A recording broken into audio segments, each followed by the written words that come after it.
Let's cray!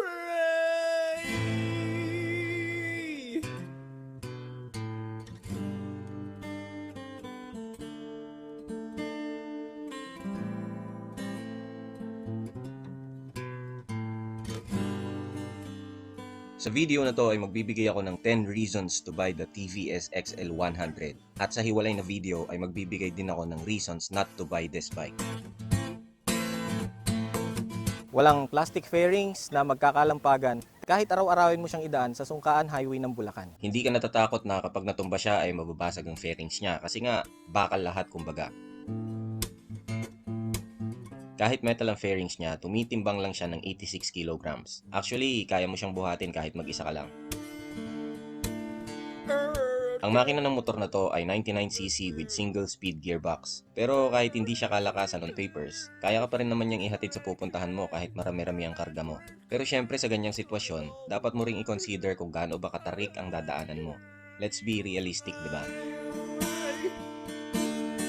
Yung gear nito, parang malapit-lapit sa segunda ng mga pangkaraniwang semi-automatic na nakikita natin sa daan. Yun lang ang gear niya, walang low gear na pwede mong puntahan kung sakaling kailangan mo ng ekstrang hatak at wala ring gear na pwede mong puntahan kung sakaling nag-overrev na siya na parang nangihingi pa ng higher gear. Pwedeng cons to para sa iba, pero isinama ko to sa reasons to buy kasi didisiplinahin ka ng motor na to sa ayaw at sa gusto mo. Mas safe at mas tumatagal ang mga parts ng motor.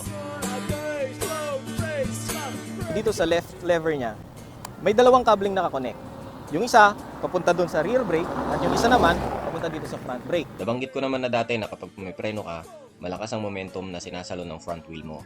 Considering na parehong drum brake sa harap at likod, nakakatulong yung ganitong braking system para sa mga riders na hindi pa sanay sa pagtitimpla ng preno. Okay lang na drum brakes sa harap at sa likod kasi hindi naman kabilisan tong motor na to. Pero syempre, bigyan mo ang sarili mo ng sapat na oras para malumanay na makapagpreno. Gaya nga ng sinabi ko kanina, didisiplinahin ka ng motor na to.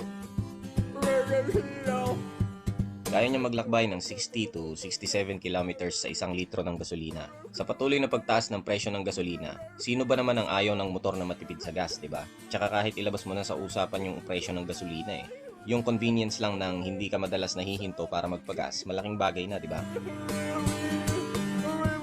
Kung naghahanap ka ng magiging unang motor mo at hindi ka pa masyadong pamilyar sa pag-maintain ng motor, pwede mong maging training ground ang pagkakaroon ng TVS XL100. Basic lang ang mechanical parts at basic lang din ang electrical parts. Hindi ka gaanong makakakita ng ganitong motor sa daan. Bihira lang, which sometimes ignites the curiosity of other riders na first time pa lang makita tong motor na to. Hindi ko sinasabing kaiinggitan ka nilang lahat, pero minsan masarap din sa pakiramdam yung alam mong wala kang gaanong kapareho.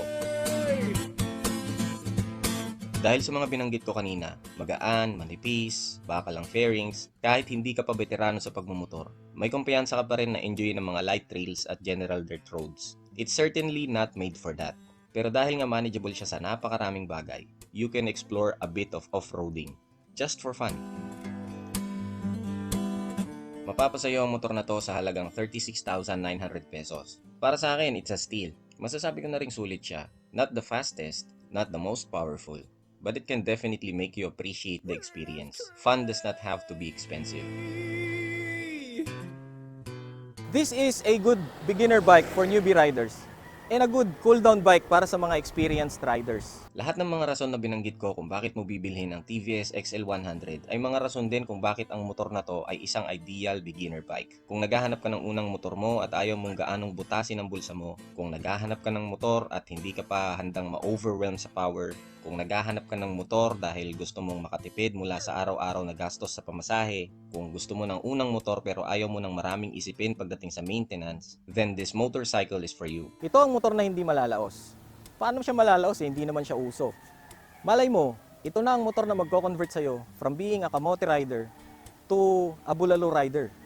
Yung bulalo may utak yun.